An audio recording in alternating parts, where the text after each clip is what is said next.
Hello everyone, welcome to another video on the channel. Welcome to this week's Gran Turismo 7 Daily Race C race and strategy guide. This week we are heading to the Cathedral of Speed itself, and it's the proper Cathedral of Speed because it is the Monza layout with no chicane.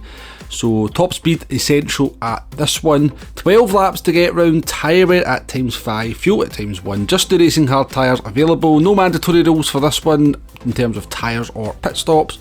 BOP is on, damage is light, it's a formation start, and slipstream is real.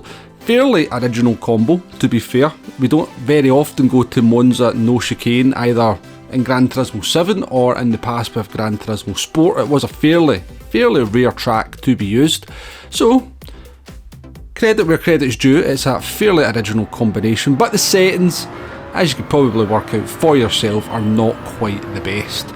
Now the test car for this one is going to be the Toyota Supra. Obviously Monza, even with the chicane, is very much determined by the top speed of your car. When the chicane isn't involved, then the fastest car in a straight line is probably going to be the best one to use, and I am reliably informed that that car is the Toyota Supra, that it has around about a 2 mph advantage over any other Group 3 car. Reaching about 174 miles an hour down the main straight compared to about 171, 172 from some of the other cars that I have tested, and you'll see some of those other cars a little bit later on. But yeah, 12 laps to get round of Monza, no chicane in the Supra, tyre wear only at ×5, fuel at ×1, so fuel's not going to be any issue whatsoever. We are only on the hard tyres as well. You have guessed it. You probably didn't need me to make a video to tell you this, but yeah, in terms of strategy, there is none.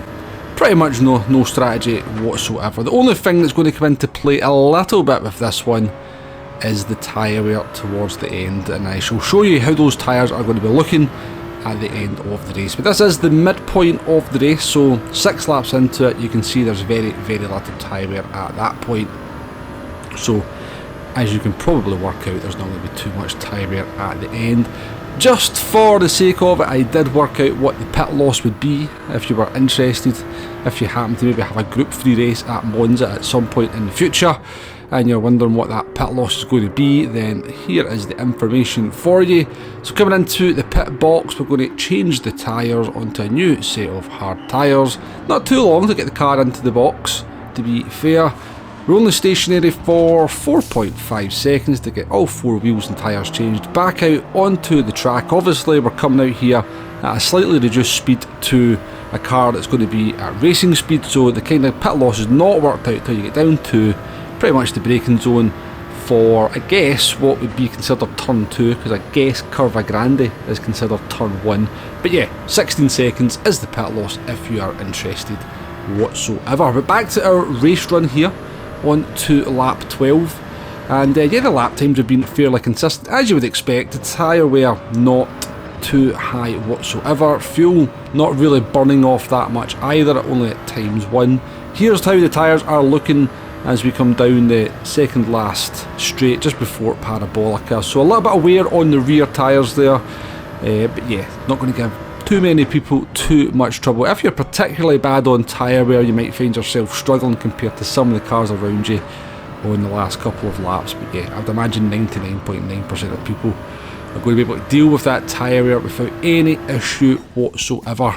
And over the line we come to complete our 12 laps, beating the pair of Mustangs by around about 4 to 5 seconds, 19 minutes 44.7, so a much more comfortable length for Daily Race C after the 14-minute race at the Nordschleife last week.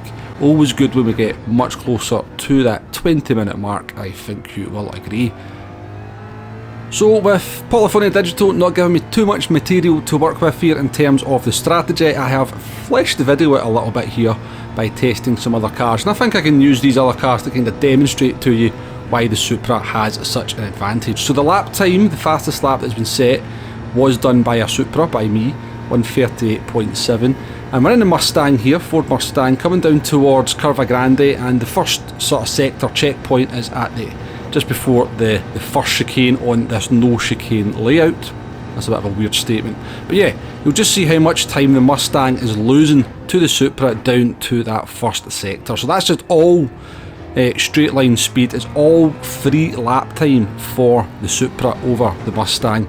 The Mustang coming in around about half a second, 6/10 of a second a lap slower. So it's losing 3/10 to 4/10 down that first straight, and then probably losing a best part of another couple of tenths over the other long straights at this track. Moving into the Jaguar F-Type Gr3, coming over the start finish line here, coming down towards Curva Grande. Now as we sort of turn into Curva Grande in the Supra, we're at about 172 miles an hour. Now the Jaguar is not too bad at all in terms of straight line speed. I think actually the Supra maybe gets to about 173. The Jaguar topping out at 172. As we come to the first sector here, you'll see it doesn't lose too much time, 1/10.5 compared to the Supra, but even so, we're only about 1 mile an hour shorter than the Supra down there, still losing quite a lot of time. And again, it's just free lap time for the Supra. It's probably going to gain the best part of another tenth over the other straights over the Jaguar, but the Jaguar wasn't a million miles away from the Supra, so maybe if you're not a fan of the Supra, it's another car for you to consider. Now, having just watched the World Tour, the Nations World Tour programme on Gran Turismo TV, where they used the Suzuki VGT, I thought, you know what, it's always got a bit of a reputation for being really quick in a straight line. Let's give it a try. As we come down here through Curva Grande in this car down towards the first sector, let's see how much it's going to lose out to the Supra. So it's had 173 there, just under a couple of attempts, probably due to getting quite a poor exit of the Parabolica, because that car is awful. It's awful in the corners. I could probably get it into the 139s, but yeah, I was not enjoying that car at all. It was, even in fourth gear, coming at a Parabolica, it was spinning the tyres up. And the next car we're going to test here is the closest car I could find to the Supra in terms of overall lap time, and that was the Corvette Gr3. It was the granddaddy of this track in Gran Turismo Sport. So not surprisingly, it's quite competitive here. It's not quite Supra competitive, but I definitely think you could get within a couple of attempts of the Supra in this car. Coming down through Curva Grande, 171, 172, it is giving up a little bit of time to that Toyota Supra, best part of 2 attempts, but it's very comfortable, this car, around the rest of the track, and I did about 5 or 6 laps and actually set a faster second and third sector in the Corvette compared to the Supra.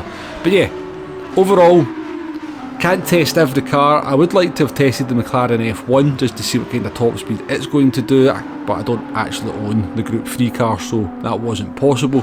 But yeah, I think it's going to be the Supra, isn't it? I think it's going to be pretty much a one-make race in the top splits anyway. As you kind of filter down the splits, you will see a little bit more variety in the car selection. In terms of the strategy, well, there is none, is there? Absolutely no strategy whatsoever. I think this is a race that suits no strategy a little bit better than last week's race at the Nordschleife in the Group 4 cars, because it's a better length of race. It's like 5 minutes longer.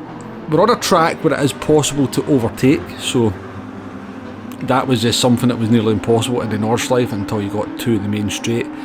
So I do think it's a better suited race to the no stopper. Of course, me personally, I would like to have seen a pit stop in there, a little bit more strategy, a couple of different tyres to use to try and avoid the chaos, get some clean air. That's my preferred way to race. But yeah, I don't think there's going to be any shortage of entertainment at this combination. It is Monza after all, where slipstreaming, silly little penalties, and of course try not to get wiped out into the big braking zones is the name of the game, so it should be reasonable fun. But yeah, hopefully next week we are back to some different tyre combinations, or different tyre compounds, not combinations, compounds, and some pit stops and some strategy in there. Yeah, but overall I don't think it's the worst daily race C ever, because there is, as I said, some decent plus points there in terms of the length, in terms of being able to overtake, and in terms of entertainment. But let's finish the video off with a lap guide in the Toyota Supra as we come across the start finish line here. Now I must say, I'm going to have to use this car this week by the looks of it. I'm not a big fan of the cockpit view. We do seem to be sitting awful far back and a little bit low for my liking. We come down in towards Curva Grande. Now one thing I will say about this corner, if you are side by side with another car and you are on the outside, then do be careful, because if you get on the outside, even though it's easily flat out, if you're on the outside of another car, there's definitely not as much grip there, but it's the 150 metre board you're looking for braking for what is the first chicane in this layout. Now, monster these curbs, you can take loads and loads of curb, and it is essential to take a lot of curb to get a good lap time around here. 50 metre board for Lesmo 1, and it is the 50 metre board for Lesmo 2 as well. In Lesmo 1 there is a bit of camber in the inside, so try and use that because the car will naturally understeer.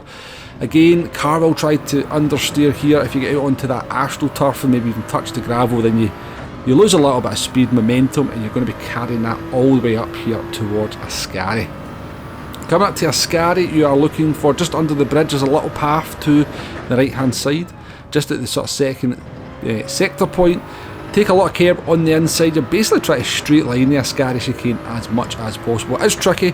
The car can react a bit funnily underneath the curbs sometimes, but again, it's all about getting the line right for the last part of Ascari to carry that speed on the straight. And then it's around about the 90 metre mark for braking into the Parabolica. Get it into the inside there, get on the throttle as early as possible. Obviously even more important in this track layout than it is in the chicane version, because you carry that speed all the way down for the next, I think, is it, I can't even remember how long it takes to get down there. Is it around about maybe even 25 seconds, something along those lines? But yeah, important part of the track is Parabolica to get right for your straight line speed down here and for your overall lap time. But yeah, I'll leave it at that. I'm quite looking forward to this combination. I've seen a few people that are kind of doing the content that are being a little bit disparaging about this combo, but I think it's got a lot of potential to have some fun. Don't get me wrong, once we start streaming and I've been taken out of the chicane a couple of times and I've been dive bombed a couple of times, I may well think differently. But yeah, we will be streaming this one at least twice this week, hopefully 3 times. I do like there's the potential to use some different cars there, even if they're not quite as strong as that Supra. We'll jump in the Mustang, the Corvette, the Genesis, the Mercedes, see if we can find another car that works, and keep a little bit of variety in the streams as well. So do join me for them if you can. It'd be great to see you. Hopefully you've enjoyed the video. Hopefully it's been useful in some way, shape or form. Thank you very much for watching. I shall catch you on the next one. Goodbye now.